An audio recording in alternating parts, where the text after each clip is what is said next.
Voter লিষ্টৰ খচৰা সন্দৰ্ভত মুখ্যমন্ত্ৰীয়ে প্ৰতিদিন গোষ্ঠীক কৰা কটাক্ষক লৈ অসম জাতীয় পৰিষদৰ সম্পাদক ৰাজু ফুকনৰ প্ৰতিক্ৰিয়া।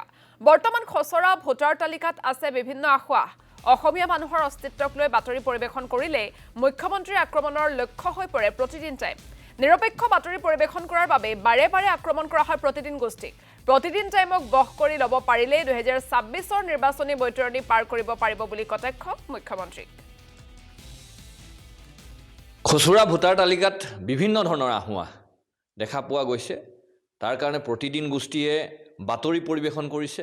প্ৰতিদিন গোষ্ঠীক আক্ৰমণ হৈছে, বিভিন্ন সময়ত আক্ৰমণ হয় প্ৰতিদিন গোষ্ঠীক। যেতিয়াই প্ৰতিদিনে সত্য বাতৰি পৰিৱেশন কৰে, যেতিয়াই মুখ্যমন্ত্ৰীক এনেকুৱা ধৰণৰ বিষয়বিলাকক লৈ আচলতে অসমীয়া মানুহৰ অস্তিত্বৰ সংকটৰ কথা লৈ যেতিয়াই আচলতে বাতৰি পৰিৱেশন কৰে, তেতিয়াই প্ৰতিদিন গোষ্ঠীক আক্ৰমণ কৰা পৰিলক্ষিত হয়। এইটো এটা স্বভাৱ সিদ্ধ কথা এটা। প্ৰতিদিন গোষ্ঠীয়ে সাংঘাতিক ধৰণে নিৰপেক্ষভাৱে আচলতে অসমীয়া জাতিটোৰ হৈ অসমৰ ভৱিষ্যতৰ কথা ভাবি এনেকুৱা ধৰণৰ বাতৰি পৰিৱেশন কৰে। সেইকাৰণে এনেকুৱা ধৰণৰ কথা কয় মুখ্যমন্ত্ৰী ডাঙৰীয়াই।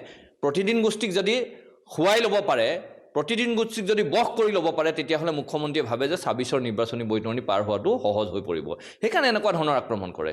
আৰু এইবাৰ 26ৰ নিৰ্বাচনী বৈতৰণিখন আচলতে ইমান সহজ নহয় মুখ্যমন্ত্ৰী ডাঙৰীয়া। এইখন বিহাৰ নহয়, এইখন অসম হয়, য'ত নেকি আচলতে মানে বিটিআৰত ধাৰাসাৰ হৈ গ'ল বিজেপি, য'ত নেকি গোটেই দিছপুৰখন আহি যোৰহাটত যেতিয়া গৌৰৱ গগৈৰ বিৰুদ্ধে তেওঁলোক নামি পৰিছিল, অসমৰ মানুহে দেখুৱাই দিলে, যোৰহটীয়া মানুহে দেখুৱাই দিলে যে স্বাভিমান কি বস্তু, কেনেকৈ ধৰণে আচলতে আমি নিজকে মানে স্বাভিমানী হিচাপে ৰক্ষা কৰিব পাৰোঁ। তাৰ কাৰণে গৌৰৱ গগৈক জিকাই অসমৰ মানুহে দেখুৱাই দিলে।